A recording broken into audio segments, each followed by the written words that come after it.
ETS Jets. What is going on, Jet fans? And welcome back to another episode of the Jets Ward. I am your host, Ryan Ward, and I'm so excited to be with you guys today. We are going to continue our series of power ranks of every O-line group in the NFL, focused with the NFC East today. Giants, Cowboys, Commanders, and your Super Bowl champion Eagles. We are going to break down who has the best offensive line in this division, all leading up to the Saturday night live streams that I normally do at 9 o'clock Eastern time, focused on power ranking every single group's offensive line in order from weakest to the best in the NFL. Who has the strongest O-line group in the NFL? Stay tuned on Saturday night during the live stream to find out. But first, before we get into the episode today, if you have been here before, welcome back. You know I love having you guys here. It makes me so happy every time you come back. That's what this channel is about, fun, just talking NFL stuff. It is always fun here in the Jets Ward, and I love that you guys keep coming back. Now, if you are new here, welcome. Whether you're a Jets fan, a fan of another NFL team, or just a casual NFL fan, you are welcome here. This is a safe space for you, and I'm so excited that you made your way here. You are always welcome here, and I'm so excited to have you. When you come in, make sure you like and subscribe to the channel. It really helps me out and gets my videos posted to more and more people so that they can enjoy as well. Thank you guys so much. But getting into it, we are going to start talking about the O-line groups in the NFC East. Who has the weakest one? Who has the best one? Let's find out. In my opinion, to start out, the weakest group in the East, NFC East, is the Dallas Cowboys. Now, the reason for that, at left tackle, you can see their offensive line. I put it right up here for you guys. Left tackle, they have Tyler Guyton, 24 years old, still young, at a PFF grade of a 49.4. That is backup level grades. Now, I believe he was a rookie last year. So he's still very young and still has he's very raw. He was a project coming out of college. Now, it's tough to get pushed right into the starting role. Can he bounce back from it? Definitely. But he needs to work on his footwork. He needs to work on that excessive punch that he's got. He can't overextend. That was his problem. When he gets going, he tends to overreach, allowing athletic defensive ends and edge rushers to squeeze right around him and get by him really quick, leading to Dak Prescott getting crushed, or whoever their quarterback is getting crushed. Either it could be Dak Prescott this year or Joe Milton. Apparently they love him over there as well. So watch out for that. QB controversy in Dallas? I don't think so, but no, you never know. But Tyler Guyton at left tackle right now is a tough one to watch, but I think he can get a little bit better. And then we get to left guard Tyler Smith, another 24-year-old, had a PFF grade of 75. Again, young. So the grade looks good, but again, how many games did he start? Did he miss time due to injury? PFF grades are really tough to look at because it takes over how you've played, how many games you played.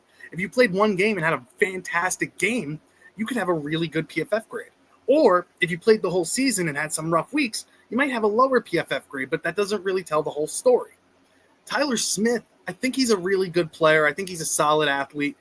Again, solid in the run game. He needs to work on things with the pass game. But let's see how he does in a full season. Then you get to center Cooper Beebe. I like Cooper Beebe a lot. He's 24, PFF grade of 65.4.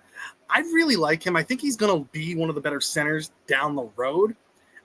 Very good athlete. I like him a lot, but still young, still raw. Let's see what he can do in Dallas. Then you get to Tyler Booker, right guard from Alabama that they drafted this year. Freak athlete, really good player. Again, rookie though. You see his PFF grades last year with Alabama, 86.5. Solid, very, very good. Can that translate into the NFL? Alabama normally translates offensive guards. They run a pro-style offense, which is easier to learn for young linemen coming up. So I think he can be really good, but his time will tell. Getting rushed in, 21. He's going to have his bumps and bruises going against a lot of tough defensive line, especially in his own division.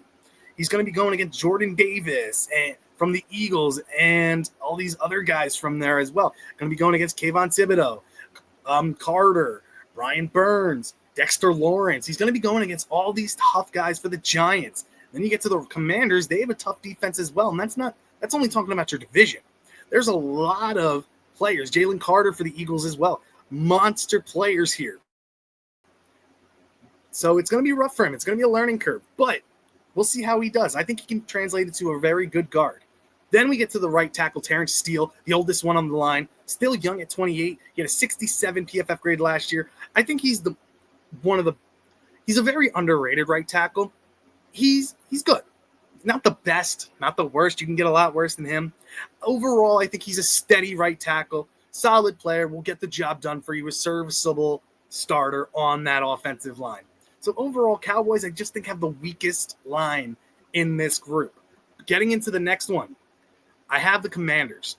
And the reason for this is they're dealing with a lot of injuries on their line right now. The main one is the Sam Cosmi. He's going to be out.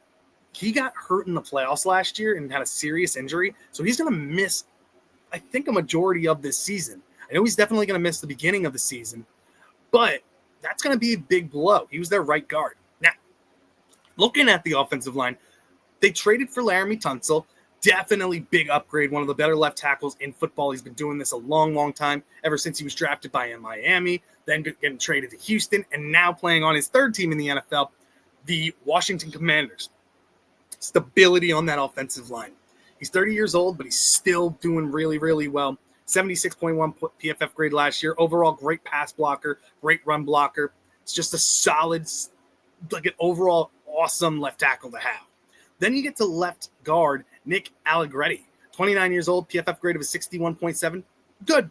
He's an overall solid guard. I think he needs to work on the run game a little bit. He's an okay pass blocker. He needs to work on his run blocking a decent amount. Then you get to a center that I really like, Tyler Biadasz. He's 27 years old, PFF grade of 69. I think he's much better than that. I think that he's a solid center, very, very intelligent player, very rugged, a tough runner, tough blocker, strong hands. I really like Biadasz. Then you get to right guard, Andrew Wiley, PFF grade of a 59.3. He is a backup guard, but he's going to be put into this starting position because of the injury to Sam Cosmi. So they're dealing with that injury right here, but he's serviceable. He can play until Cosmi can come back. Then you get right tackle Josh Connerly Jr., looked at as being one of the best tackles overall in this draft. The Commanders were able to get him at 20. He's 21 years old. PFF grade of a 78.1, played for Oregon. Just consistency. That's the biggest thing with him. He's the model of consistency out there. Great pass blocker, solid run blocker. Overall, I think he's going to be stout at that right tackle position. I think he's going to be really good. Overall, I like this line. I like it even more when Cosmi comes back. But, again, that injury is devastating to the Commanders' offensive line right now. I think they still got solid players on there. I think Wiley can hold his own, but it's going to be a little bit rough for him in the beginning. But Connerly, I'm really excited to see at that right guard or right tackle position as well. And getting into the second place in this division, I got the Giants. A lot of people will say their offensive line is not as great as a lot of people say, but I think Andrew Thomas is one of the best left tackles in football. When he's healthy, he is really, really good. He's 26 years old. He's still young. PFF grade of a 75.4. He is the best lineman on that line. One of the best top 5 tackles in the league, in my opinion. Top 3, possibly. I really like Andrew Thomas. He was somebody that I wanted years and years ago when we took Mekhi Becton in that draft. Andrew Thomas, I thought, was the best one. Had a really rough rookie season, but then turned it around and became the lineman that a lot of us thought he would be. Then they got left guard John Runyon, 27 years old. Not a great year with the Giants last year. Struggled a ton. PFF grade of 56.1. And if you guys don't know PFF grades, basically anything lower, like around here, anything lower than 50 is a below average starter to career backup. He is a below average starter at left guard. I think it's going to get better. He needs to stay healthy. He needs to have more consistency because he could go on a streak of good games or go on a streak of awful performances as well. I think it's going to be interesting to see what John Runyon does with another system or another year in this system.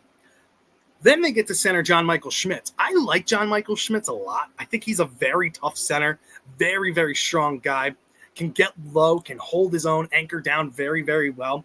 He's 26 years old, PFF grade of a 61.4. Overall, I think he's just going to get better and better as this year goes on. I really, really like John Michael Schmitz. Then you get to right guard Greg Van Roten, 35 years old. PFF grade of 63.4. he's okay. He's not great, but he'll get the job done for you. Solid in the run game, can get the job done. And at right tackle, you got Jermaine Eliminor, PFF grade of 63.2, serviceable right guard. Overall, they got some weaknesses on there. I think Russell Wilson's going to have a better time this year with that offensive line than he did last year with Pittsburgh's. But overall, I think the Giants' offensive line's not awful. I think they're pretty good. If fully healthy, I think they can be solid. And with this as well, if John Runyon struggles, you can put Evan Neal over there. I know he didn't work out as the tackle. Maybe as a guard, he can turn his career around and do something well at guard. Or with right guard, if Van Roten goes down, Evan Neal can slot right in there.